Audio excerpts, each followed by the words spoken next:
Throughout history, explorers have relied on precision optics to push into new frontiers and better understand the world around them. It's the same today.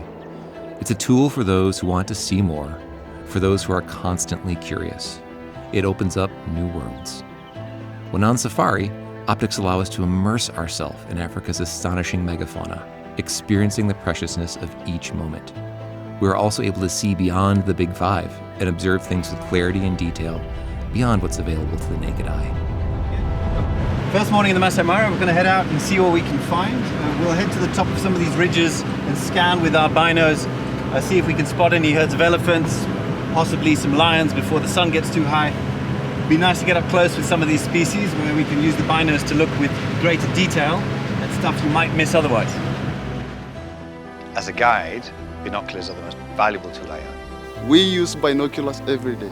More than just identify and getting closer views of wildlife, they open up a whole new world of details for us and our guests. It becomes about the texture of an elephant's skin, the dexterity of their trunk, the notches in their tusks.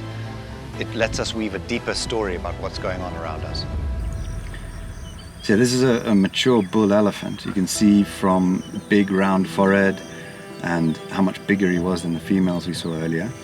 He's also in must, so he is full of testosterone at the moment, and you can see he's leaking from his temporal gland behind the eye, between the eye and the ear. If you notice, his left ear is also flopped over. It means the cartilage has broken, probably from a fight in the past.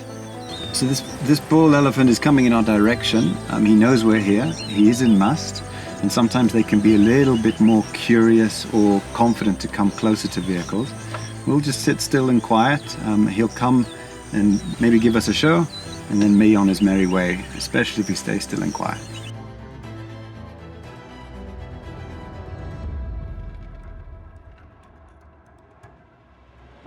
So we've just wrapped up an amazing day of safari here in East Africa, and it is the perfect time to enjoy a sundowner on the plains of the Masai Mara with some friends. It's also a great occasion to reflect upon binocular sizes and the choices you have available and what the numbers mean. So whether we're looking at a 7 by 21, an 8 by 42, or a 10 by 32, we'll interpret those numbers, discuss the pros and cons of choosing one over the other, and we'll wrap up with my personal recommendation on an optimal size binocular for safari and wildlife travel in general. So binoculars will come in various sizes. There will be two numbers in general. The first number, whether it's 10, 8, sometimes 7, that's going to be the magnification of the binocular. So how strong it is, how much it's going to magnify something that you see at a distance.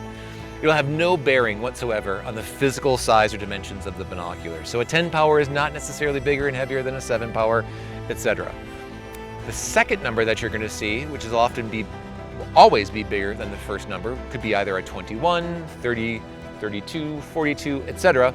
That is the size of the front lens of the binocular, the objective lens, the one that you point towards the object you're looking at. It's measured in millimeters, and the bigger that number is, the more light the binocular is able to gather, however, the bigger and heavier the binocular is. So that's that second number that will really, by and large, determine the physical dimensions of the binocular. As we look at magnification, the higher magnification that we get, the more challenging the binocular will become to use. Beware of falling into the trap that the higher the power of the binocular, the more you're going to see. It turns out that the lower magnification binoculars are in fact easier to use. This is for two main reasons. A lower power pair of binoculars will have a wider field of view. So as I'm scanning the environment, looking for objects to detect and observe, or if I'm trying to follow things that are moving through the environment, think birds in flight in forested areas, that wider field of view makes it easier for me to find and then to follow those subjects. Secondly, as you increase the power of binoculars, not only are you magnifying the object that you're looking at, but you're also magnifying any movement of your upper body. So think about in a moving vehicle or even an idling vehicle. Sometimes a 10 power binocular can be difficult to hold steady, meaning that you won't be able to see quite as much detail. The second number on the binoculars, this would be going from 21 with a pair of compact binoculars all the way up to 42 for a full-size pair of binoculars. Once again, the size of this front lens in millimeters, the diameter of that front lens. The job of that lens is to collect light or information. So the bigger that lens is, the more light that your binoculars get. Hence, for safari, perhaps While the compact binoculars are great for portability and travel in low light conditions, early in the morning or at the end of the day like we're here right now, not able to see quite as much detail or color contrast. Whereas the larger binocular with a 42mm lens, collecting more information, however, noticeably bigger and heavier than the compact binoculars. Once again, like with magnification, this is all a matter of trade-offs.